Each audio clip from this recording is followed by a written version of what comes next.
चुनाव की अगर हम बात करें तो अभी तैयारियां तेज हैं, सरगर्मियां भी हैं। किसी भी क्षण देखा जाए तो आ सकता है चुनाव आयोग की तरफ से गाइडलाइन और आचार संहिता लग सकती है। तमाम पार्टियां टिकट डिक्लेयर कर चुकी हैं और अभी कर भी रही हैं। अभी हमारे साथ बात करने के लिए चंदौली के पूर्व सांसद रामकिशोर यादव जी हैं। बात करते हैं क्या चल रहा है चंदौली में, बेसिकली क्या चल रहा है अभी यहाँ पे। देखिए, हमारे यहाँ भाजपा का भी टिकट तय हो गया, महेंद्र पांडे जी का, और सपा ने भी, हमारा दल भी वीरेंद्र नाथ पूर्व मंत्री का तय कर दिया।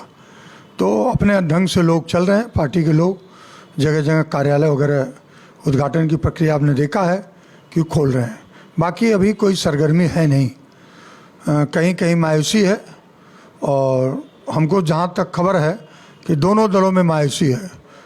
वीरेंद्र सिंह को लेकर के भी बहुत मायूसी है और महेंद्र नाथ पांडे जी को भी लेकर के मायूसी इसलिए है कि वो लगातार 2 बार से सांसद रहे, मंत्री हैं, लेकिन उनके जो क्षेत्र में आने जाने का क्रम था वो बड़ा धीमी गति का रहा।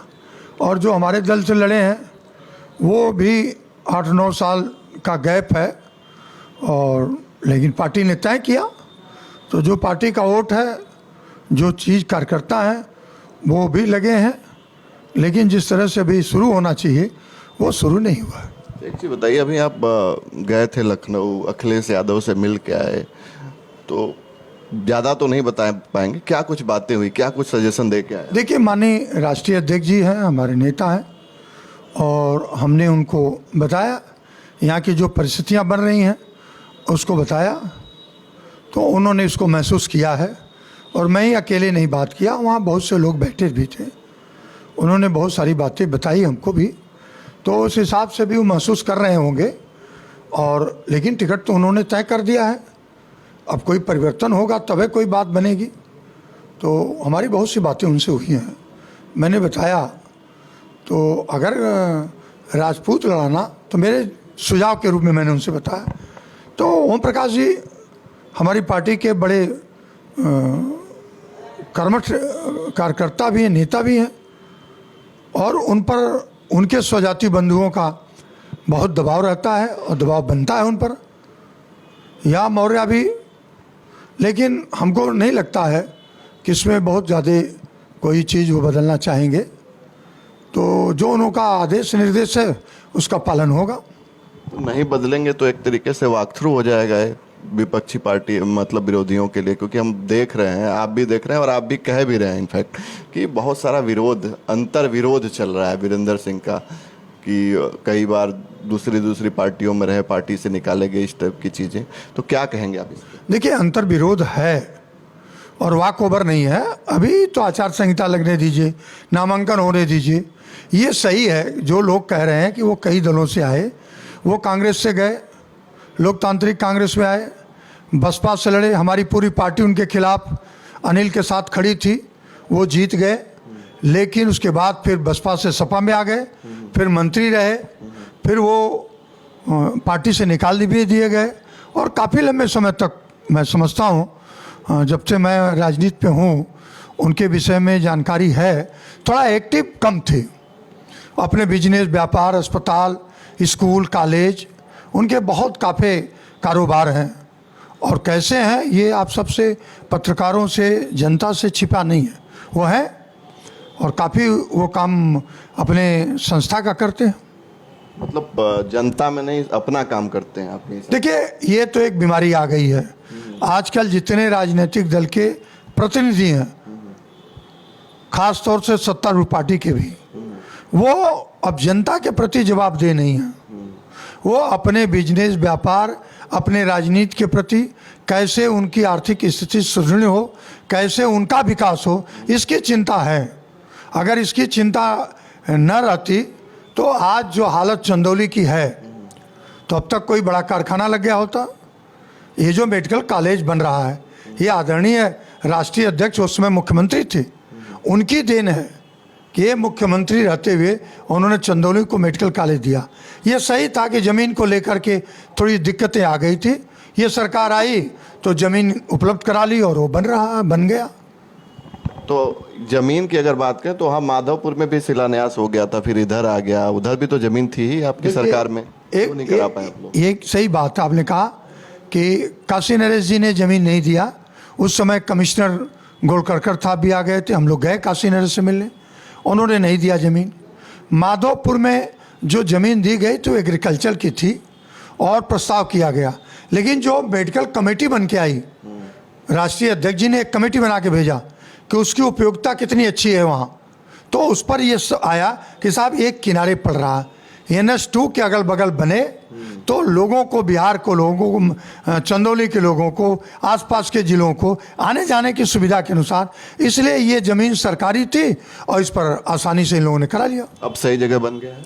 अभी सही जगह तो हम नहीं मानते हैं, लेकिन वो ठीक है, रोड पर बना है, मेन रोड पर बना है, मेन रोड पर बना है। 10 मिनट मुगलसराय से 15 मिनट लगेगा उस अस्पताल में पहुंचने में। आप कह रहे हैं कि ओम प्रकाश सिंह को टिकट मिलता तो अपनी जो कम्युनिटी है, अपनी बिरादरी का वोट ज़्यादा ले पाते, क्या वीरेंद्र सिंह नहीं ले पाएंगे? देखिए, वीरेंद्र सिंह ले पाएंगे कि नहीं ले पाए तो मुझे नहीं मान। ये ओम प्रकाश जी के साथ हम लोग राजनीति किए हैं, एक बड़ा चेहरा है और राजपूत के आधार पर ही नहीं, उनको हर वर्ग का वोट मिलता। वो एक बड़े चेहरे हैं, वो समाजवादी सोच के चेहरे हैं, कहीं आए गए नहीं। नेताजी के प्रति, राष्ट्रीय अध्यक्ष जी के प्रति उनकी बहुत निष्ठा और ईमानदारी के साथ काम किए थे। तो इसलिए बहुत से राज्य हैं जो हम लोग जानते हैं, और राजपूत वोट दें न दें ये उनके ऊपर निर्भर, लेकिन समाजवादी पार्टी के लोग जाति और धर्म आधार पर राजनीति नहीं करते हैं, क्षेत्रवाद, भाषावाद के आधार पर राजनीति नहीं करते हैं, वो राजनीति समाजवादी विचारधारा को लेकर करते हैं। तो इनकी और उनकी विचारधारा में, समाजवादी में क्या बहुत अंतर है, बहुत अंतर है, बहुत अंतर है। ऐसा नहीं है, हमारे में और अंतर बहुत से लोगों में है, जो पार्टी के अंदर है उनमें बहुत से लोगों के अंतर है, ऐसा नहीं है। चर्चाएं तो ये भी है कि आप भी तैयारी कर रहे थे, आपको टिकट नहीं मिला, इसलिए ऐसी चीजें आप निकल के आ रही हैं आपकी तरफ से। मैं कोई नाराजगी नहीं हूँ, मैं तैयारी कर रहा था, पूरी तैयारी है, जन भावनाओं का सम्मान है। आप जन भावनाओं का पता कर लीजिएगा, एक एक बच्चा का भी पता कर लीजिएगा कि आम जनता की जन भावनाएं क्या थी कि एक बार सांसद जी को लड़ाया जाए। और मुझे लड़ने का कोई शौक नहीं है, ना कोई मैं बहुत बड़ा पैसे वाला हूँ, ना कोई बहुत बड़ा माफिया हूँ, या कोई खुरसाब का पर है जो हमारे लिए जनता चिल्ला रही है। सिर्फ मैं जो जनता के लिए लगातार हारने के बाद भी जनता के बीच में अपनी आइडेंटिटी रखा हूँ, उनके संघर्षों में, उनके दुख और सुख में, उनकी समस्याओं के प्रति जो सजग होकर काम करता रहा हूँ, उसी का परिणाम है कि लोग सहानुभूत, संवेदनाएं और मेरे प्रति उनकी धारणा है। अच्छा, ये बताइए, इतने दिनों से आप समाजवादी पार्टी में रहे, आपके पिताजी रहे, बड़ा लंबा समय काल बीत गया, लेकिन फिर भी आपकी मेहनत भी रही, तो क्यों नहीं दिखाई देता अखिलेश यादव के कोई ये सारी चीज़ें? क्या उनको कौन बता रहा है, कौन फीडबैक दे रहा है, क्या समझ में आता है ऐसे? देखिए, राष्ट्रीय अध्यक्ष जो पार्टी चला रहे हैं, उनका जो भी निर्णय होता है वो पार्टी हित में होता है। हो सकता है कि इससे पार्टी का हित बढ़ा, हमारे लड़ने से पार्टी का हित नहीं बढ़ता, तो उन्होंने निर्णय ले लिया, उस पर कोई टिप्पणी नहीं है। टिप्पणी है कि ये जो कुछ हो, हम सबको जनभावनाओं को भी ध्यान में रखना चाहिए, लेकिन उन्होंने जो निर्णय लिया वो निर्णय पार्टी हित में होगा, वो व्यक्ति हित में नहीं है। आपके हिसाब से वीरेंद्र सिंह की अगर बात करें तो उनकी जन स्वीकारोक्ति कम है, जैसा कि आप कह रहे हैं, तो क्या सजेशन देना चाहेंगे? बीइंग सीनियर लीडर, क्या कहना चाहेंगे आप? क्योंकि ये पार्टी के ओवरऑल पार्टी के फेवर में चीज़ें होंगी, क्या कहना चाहेंगे आप? देखिए, पार्टी के फेवर में सब चीज़ें होंगी, एक एक कार्यकर्ता जमीन पर उसको संघर्ष करना पड़ेगा, और जो पार्टी के अंदर थोड़ी मतभेद है जिले स्तर पर, संगठन में जो कमजोरियां हैं, उसको दुरुस्त करना पड़ेगा, और दुरुस्त करेंगे तो ये मुगलसराय विधानसभा है, यहाँ आदरणीय स्वर्गीय रामचंद्र शर्मा भी मेरे पिताजी को 2 बार हराए, और उनके समाज का वोट पूरे क्षेत्र में 2000 था, लेकिन उनके प्रति हर वर्ग का प्रभाव था, क्योंकि उन्होंने काम किया। जाति आधार पर नहीं, धार्मिक आधार पर नहीं, बल्कि वोट और सिद्धांतों के आधार पर राजनीति होनी चाहिए। बेटी और रोटी का रिश्ता तो जाति और धर्म में होता है, वोट का रिश्ता इससे भी बड़ा बड़ा बड़ा होता है। यहीं जवाहरलाल जी चुनाव लड़ रहे थे और श्यामलाल यादव चुनाव लड़ रहे थे। पता कर लीजिए कितना यादवों ने वोट दिया। कैलाश नाथ पूर्व शिक्षा मंत्री लड़ रहे थे, उनके परिवार का वोट नहीं मिला क्योंकि उन लोगों ने काम नहीं किया, क्षेत्र में आए नहीं, खाली चुनाव के ही समय दिखाई दिए। और जवाहरलाल हारने के बाद भी 5,000 से हारे और उसके बाद भी लगातार लगे रहे और नतीजा हुआ कि 74,000 से लड़े।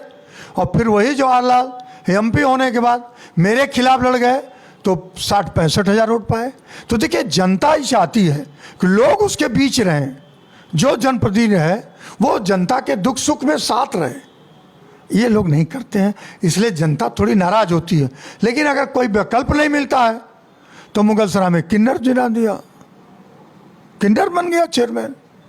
भाजपा तो अपना पूरा वोट पाई गई थी, भाजपा 20,000 वोट पा गई थी। किन्नर को भी तो अधिकार है वोट का और डेमोक्रेसी है, लड़ना चाहिए, जीतना चाहिए, इसमें क्या गलत? जीता कोई क्या गलत हो गया? नहीं, कोई गलत नहीं हुआ।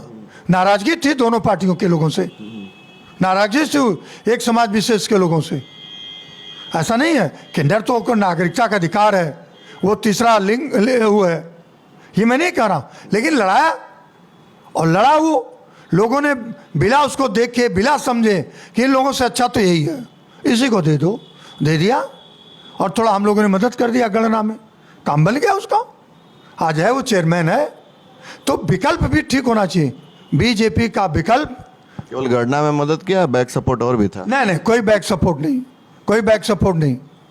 वो खुद अकेले घूमती रही है किन्नर, अकेले। अच्छा एक चीज बताइए, अभी कहीं आप मीटिंग में दिखाई नहीं दे रहे हैं, क्या नाराजगी है? भाई जब मीटिंग में नहीं बुलाएंगे और लोग नहीं कहेंगे तो मैं मीटिंग क्यों जाऊं? बुलाया नहीं जा रहा आपको? क्यों नहीं, क्यों बुला के बता दें।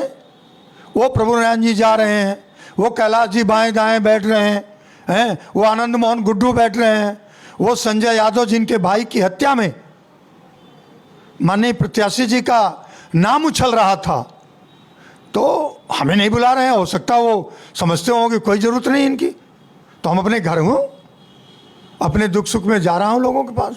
तो राष्ट्रीय अध्यक्ष ने आपको निर्देश नहीं दिया कि सब कुछ भूल के लगो, कहीं से लगो, मतलब जीतने के लिए तो चाहिए ना? राष्ट्रीय अध्यक्ष जी ने मुझसे कहा कि ठीक है जाइए आप, हम विचार करेंगे, हम देखेंगे, बस। इसके अलावा हमसे उन्होंने किया। ये नहीं कहा कि जो प्रत्याशी है उनके पीछे उनके लिए आप मेहनत करिए, ऐसा कुछ नहीं कहा? ये मैं प्रत्याशी से, उसके प्रोटोकॉल से भी बड़ा हूँ।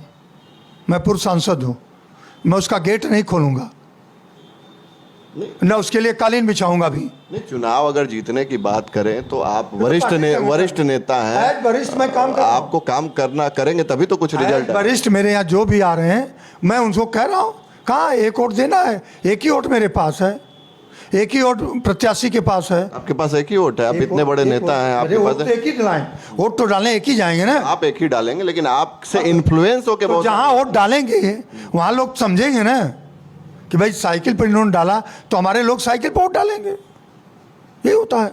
अच्छा, नेता के पीछे ही लोग चलते हैं ना। बहुत सारा पाला बदल रहा है, ऐसा तो नहीं है ना आपका भी कुछ? अब वो खाक मुसलमान होंगे। नहीं, बहुत सारे लोग बदल रहे हैं, बहुत से लोग बदले।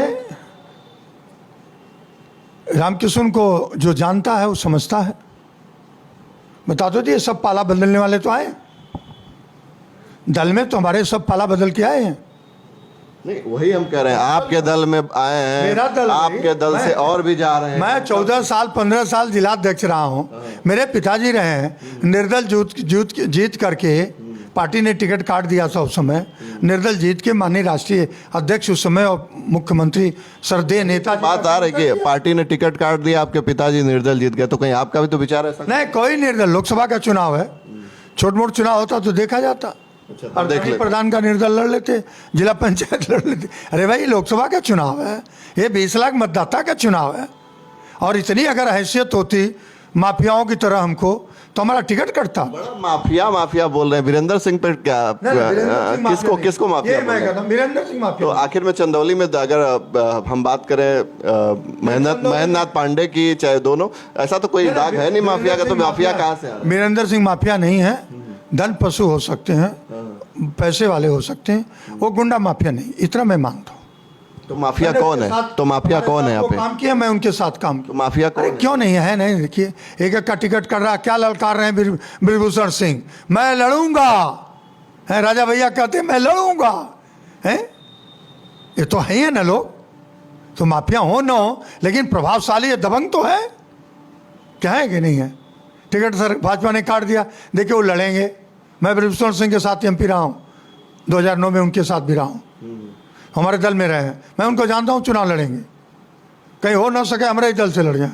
अच्छा, अरे और क्या। हाँ एक बयान भी आया था अखिलेश यादव का भी कि अगर आप कहते हो तो हम टिकट दे दें। ये टिकट बेचारे, ये आपका जौनपुर का धनंजय, इसको जेल भेज दिया फर्दर सजा करा के।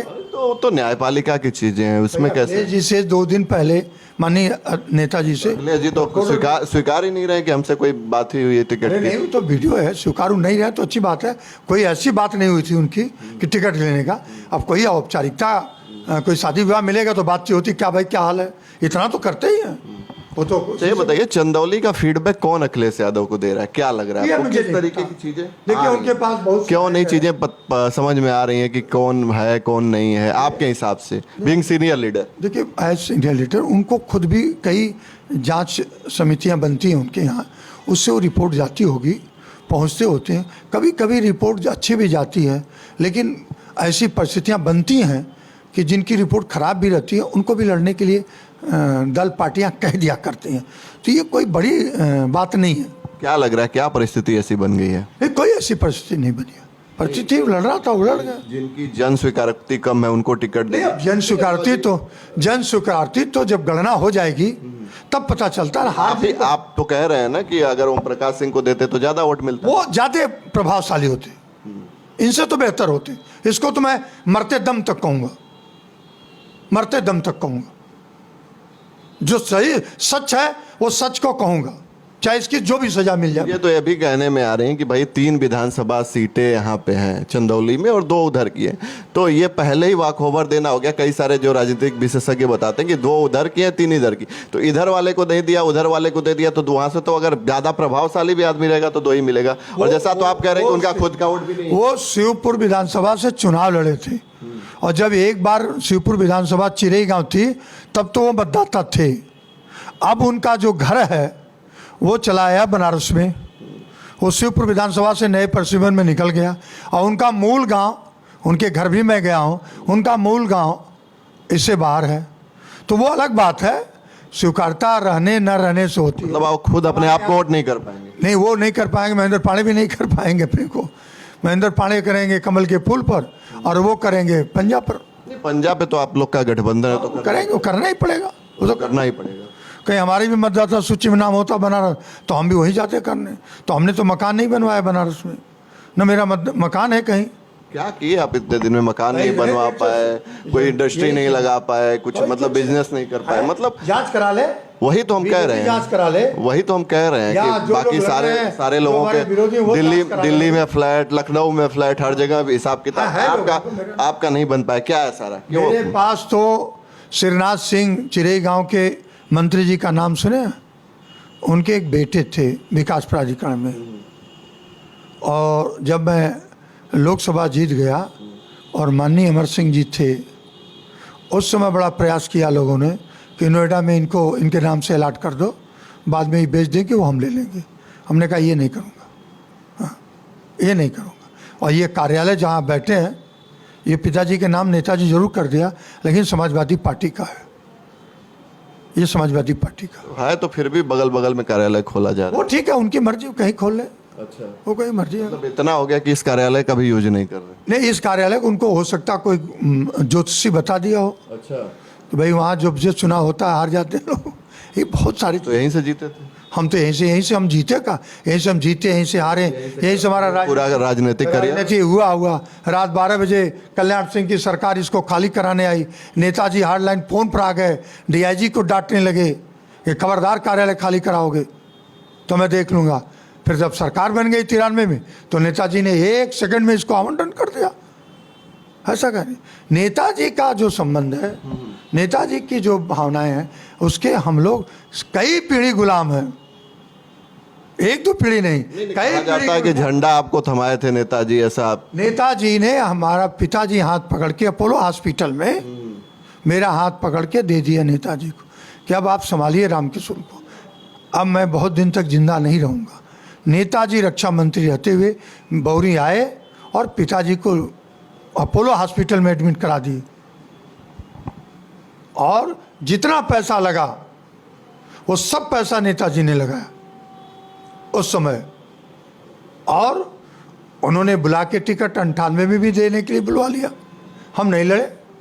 क्या लगता है आपको उस तरीके की सुचिता जो राजनीति में पहले हुआ करती थी, पर्सनल कहीं विरोध भी हो कुछ भी हो, लेकिन कहीं देखा जाए तो पर्सनल लेवल पे जाके मदद करना, वो सारी चीज़ें अब धीरे धीरे ख़त्म हो रही हैं, ज़मीन पे जो चीज़ें हैं वो है नहीं। क्या लगता है आपको, क्या चीज़ें हैं, क्या कारण है ये सब? देखिए, झूठ बोलने वालों के सामने अब झूठ बोल के सफल हो जा सकते हैं, सच नहीं बोला जा सकता। एक आदमी इतना लंबा चौड़ा हाँक दे रहा, 5 किलो अनाज, देश का गौरव बढ़ गया, विकास बड़ी तेज़ी से आ रहा है, तो इस हिसाब से भी हम लोगों को बदलना पड़ेगा, हम लोगों को भी बोलना पड़ेगा। तो मतलब झूठ बोलना पड़ेगा। अरे क्या नहीं करना पड़ता है, आप बताइए ना। यहाँ जितना काम हुआ उस काम का वैल्यू क्या हो गया? ऑब्लिगेशन तो ये भी लगे कि आपने कई कमिटमेंट पे कमिटमेंट किया कि वो रेलवे वाला ब्रिज बनवा देंगे, चंदौली वाला, लेकिन बना नहीं, अब बन गया। बता रहा, आप अच्छे प्रश्न आपने हमसे कर दिया। ये फ्रेट कॉरिडोर के अंतर्गत था। एक रेलवे लाइन और बढ़ रही थी फ्रेट कॉरिडोर को, जिस पर हमने पदयात्रा किया, ऑन रिकॉर्ड बोल रहा हूँ बाप, ठीक है, और उसको मैंने निरस्त करवाया। और मैंने ममता जी से कहा कि आप गया लाइन के पैरेलल लाइए, क्योंकि रेलवे की ज़मीन है, क्यों किसानों की पूरी ज़मीन ले रहे हैं।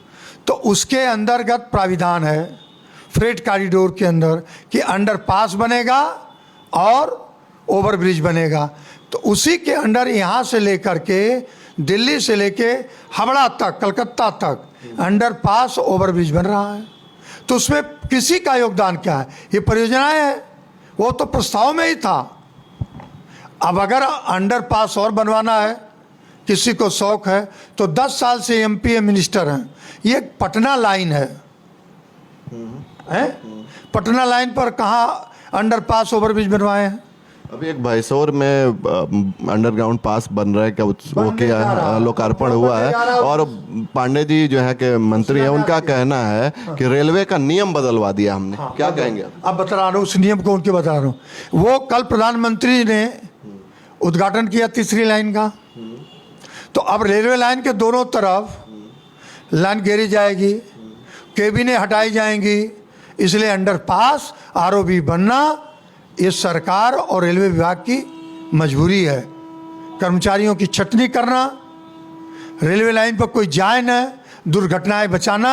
तो अब हर जगह रेलवे लाइन जहाँ जा रही है वहाँ अंडरपास आरओबी बनना है। ये फ्रेट कॉरिडोर ने अपने प्रस्ताव अपने चीज़ों में लाया था, और पांडे जी कहें कि नियम बदलवा दिया, तो बटकुट्टा गेटवा क्यों छोड़ दिए?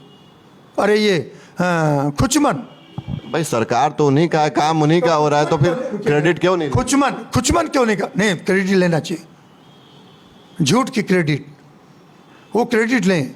खुचमन में मटकुट्टा तो बन गया, अभी मटकुट्टा में क्या पुलवा बना है, वहाँ डबल पुल बनेंगे। शहीद राजा में भी डबल पुल बनेंगे। शहीद राजा में तो 4 टेंडर ओवरब्रिज बन गए, ऊपर से पैदल वाला पुलिया। ये आप फ्रेट कॉरिडोर के बायलाज को पढ़ेंगे तो रेलवे लाइन पर आप जा ही नहीं सकते हैं। वो अपनी सड़क अलग से बना रही है किनारे किनारे, उसमें पांडे जी का क्या योगदान है? मेरे समझ में नहीं आता कि इतने बड़े मंत्री होकर एक तो अपने विभाग का कारखाना लगवा दिए होते। अगर इतनी बात कह रहे हैं तो अपने विभाग का एक कारखाना लगवा देते, भारी उद्योग मंत्री। नहीं तो उस हिसाब से रिसोर्सेस होना चाहिए ना यहाँ पे, और अगर कारखाना लगवा भी दें तो उसका माल कहाँ भेजेंगे? क्योंकि सारी फैक्ट्रियाँ तो बाहर है ना। आप लोगों ने प्रयास किया ना, पूर्व की सरकारों ने किया ना, इनका तो यही कहना। शाहूपुरी की इतनी बड़ी फैक्ट्री खाद की, वो बंद पड़ी है। वहाँ कहे कि स्पेशल इकोनॉमिक जोन बनेगा, स्पेशल मेडिकल हॉस्पिटल बनेगी, उद्घाटन किए बड़े पैमाने पर, भाग खड़े हो गए।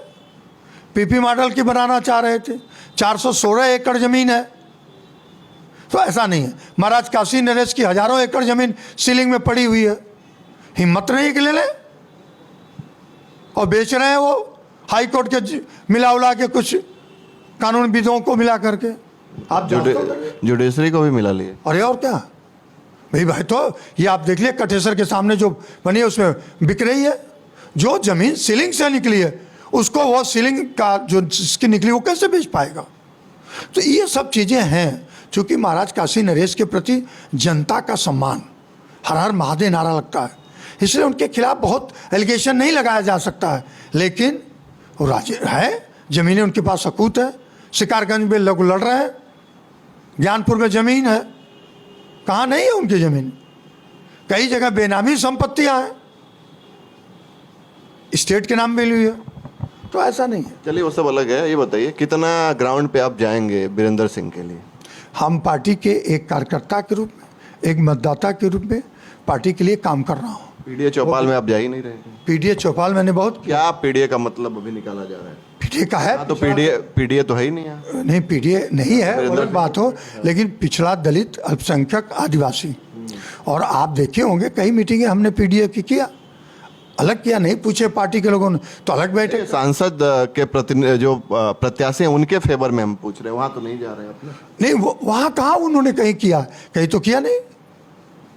गांव-गांव जा रहे हैं, मीटिंग्स कर रहे हैं। नहीं, हमें तो नहीं जानकारी है, नहीं जानकारी नहीं है, बुलाए नहीं तो कैसे जाएंगे, ऐसे क्यों जाएंगे।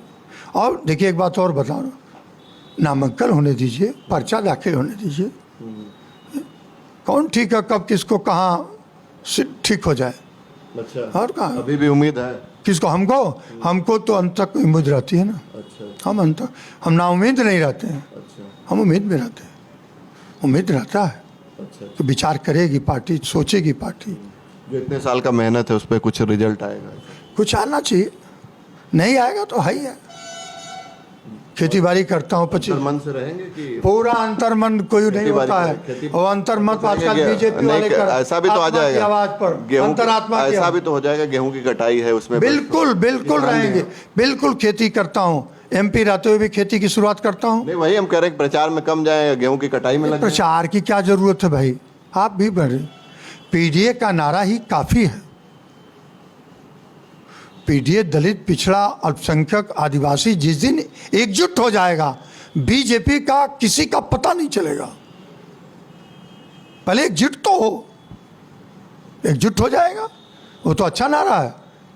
यही को तो डॉक्टर लोहिया लेके लड़े, हार गए ना। हार गए तो इस्पात का खम्मा टूट गया। अच्छा, है लोहिया जी हारे तो ठीक, 57 हारे और 62 में साग मूली जीत गया, इस्पात का खम्मा हार गया। ऐसा नहीं, त्रिभुवन नारायण सिंह हारे, ऐसा नहीं है। यहाँ की जनता बहुत समझदार है, बहुत चिंतनीय रहती है, इसलिए हम लोग याद करते हैं, जाते हैं, पहुँचते। अभी जब आपसे बात कर रहा हूँ तो एक रेलवे एम्प्लॉय था, 8 साल नौकरी थी, मर गया, उसके घर से होके आ रहा हूँ, उसके दोनों बच्चे सर्विस करते, वहीं बगल में तेरही थी, कल नहीं पहुँचे तो आज द्वार पे उसके तेरही के बाद पहुँच गए। इस बात की तो स्वीकारोक्ति है कि आप जाते हैं, ग्राउंड पे रहते हैं, किसानों के मुद्दे हों चाहे बाकी सारे मुद्दे हों, उस पर आप जाते हैं। ठीक करेंगे। अच्छा, कोई अंत तक, जन्म तक, मृत्यु तक थोड़ा प्रतिनिधि बना रहता है? कोई प्रतिनिधि तो बना नहीं रहता।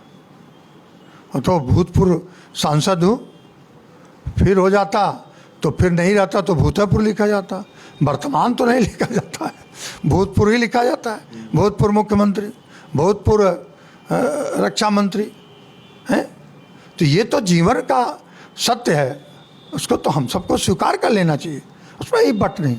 और आपसे बातचीत लगने से क्या लगा, को बहुत दुखी हूँ ना, तकलीफ यही है तो जनता, हमारी पार्टी कमजोर ना हो। आपके समर्थक डिसाइड करेंगे, जनता डिसाइड नहीं, जनता तो कर रही है, ये इसमें दो राय नहीं।